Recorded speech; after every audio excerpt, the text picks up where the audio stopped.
Dede, adek, adek kenapa? Ulu, sayang. Tuh, jamurnya udah mulai kering ya, jangan dijilat-jilat terus. Ya, udah nggak gatel kan? Bang. Ekornya gerak-gerak no. Kenapa begitu ekornya? Senang? Hah? Senang? Ulu. Ini adek tuh mukanya kasihan sekali ini.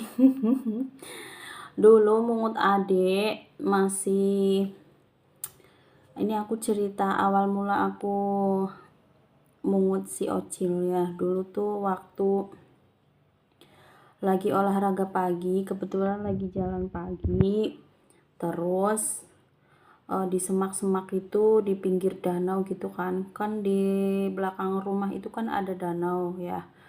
Kebetulan ada lahan kosong gitu, lumayan lebar ya, emang sepi. Jadi aku suka kalau pagi jalan ke situ, olahraga di situ enak gitu, nggak lalu lalang kendaraan. Nah, tiba-tiba aku kedengeran suara bayi kucing ngeong-ngeong. Aku cari-cari ke semak-semak, taunya ada di seberang. Dan itu nyebrang itu kan ada kayak got gitu kan sampingnya. Nah, itu di samping got pisan. Mungkin itu yang buang itu sengaja kali ya, biar nggak bisa nyebrang gitu. Aku pun ngambilnya nggak bisa. Terus kebetulan aku ketemu sama tetangga rumah, bapak-bapak gitu ya. Nggak aku sebutin ini siang namanya, tapi intinya aku ketemu sama tetangga rumah. Terus dia juga habis sepedaan gitu. Dia juga denger tuh, kataku, om tuh denger nggak ada suara kucing? Iya denger mbak, katanya.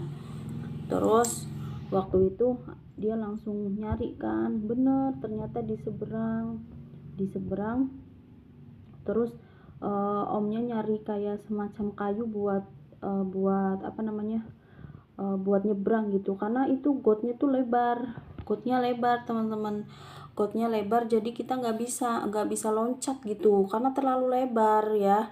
Akhirnya nyari balok, nyari kayu buat nyebrang. Nah, kebetulan pas udah dapet kayunya langsung nyebrang. Bener, dia di semak-semak. Kasihan banget, mana pagi-pagi ya, cuaca pagi kan dingin. Paling dia usia baru berapa ya, sekitar 3 mingguan lah, belum ada 1 bulan. Orang baru bisa jalan, lari aja belum bisa, dia baru bisa jalan. Nah, setelah itu aku kan ragu juga mau bawa pulang, bingung juga akunya ya, karena di rumah udah ada beberapa kucing. Terus kucingku tuh kalau dikasih anggota baru tuh, satu kucing tuh nggak terima. Ibu Pusi tuh nggak suka sama kucing lain selain anaknya. Sama anaknya aja dia galak. Nah, alhasil dia ngikutin aku tuh sampai gang rumah kan, ngikutin aku. Terus akhirnya aku titipin ke tetangga. Kebetulan tetanggaku yang punya kucing ini nih.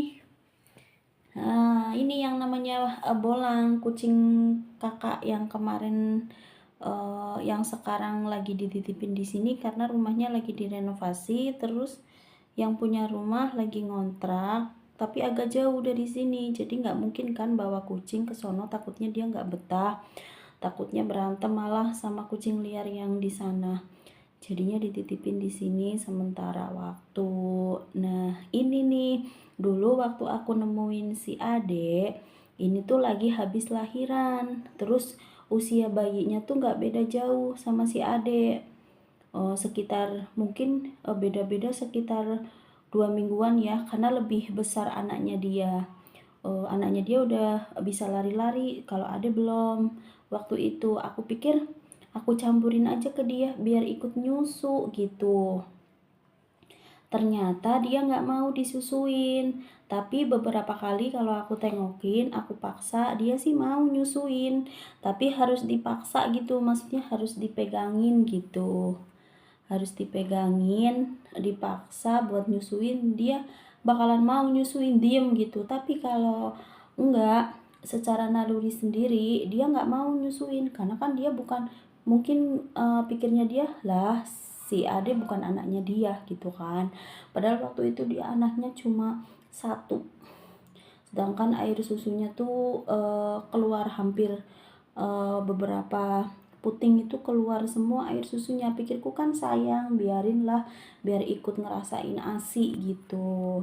Nanti kalau memang dia nggak menerima, nanti kalau udah agak gedean aku bawa pulang. Tapi aku lagi nyari cara juga, bingung sama ibu pusinya, karena dia kan paling nggak bisa nerima anggota baru di rumah. Bener aja, pas 4 hari di sana, sekitar 4 hari kurang lebih ya, 4 hari di sana, si ini nih, si Ade nih sama dia suka di tabok-tabok gitu. Pas aku ke situ ya, aku nengokin kalau habis jalan pagi aku lewat depan rumahnya, kadang kasihan si Ade tuh ditabok-tabokin. Udah gitu makanannya kan nggak ini ya, bukan makan pur gitu, bukan makan pakan kucing gitu. Jadi adik tuh mencret waktu itu, diare.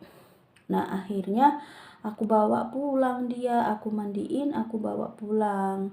Tapi salahnya aku di sini, si ibu pusi gak aku sounding dulu waktu aku bawa pulang dia. Jadi dia kayak marah guys, marah waktu aku bawa pulang si Ade. Si ibu pusi tuh hissing mulu ya, dia marah. Terus salahnya aku tuh si Ade nggak di kandang dulu, langsung aku berbaurin sama yang lainnya gitu. Itu sih pengalaman aku, kesalahan aku dulu ya. Si Ade sih langsung ngebetah di sini, tapi yang lain nggak pada nerima. Yang agak lama juga adaptasinya ini nih, si Cici Owi nih agak susah nerima juga, dia butuh waktu lama buat nerima si Ade ya.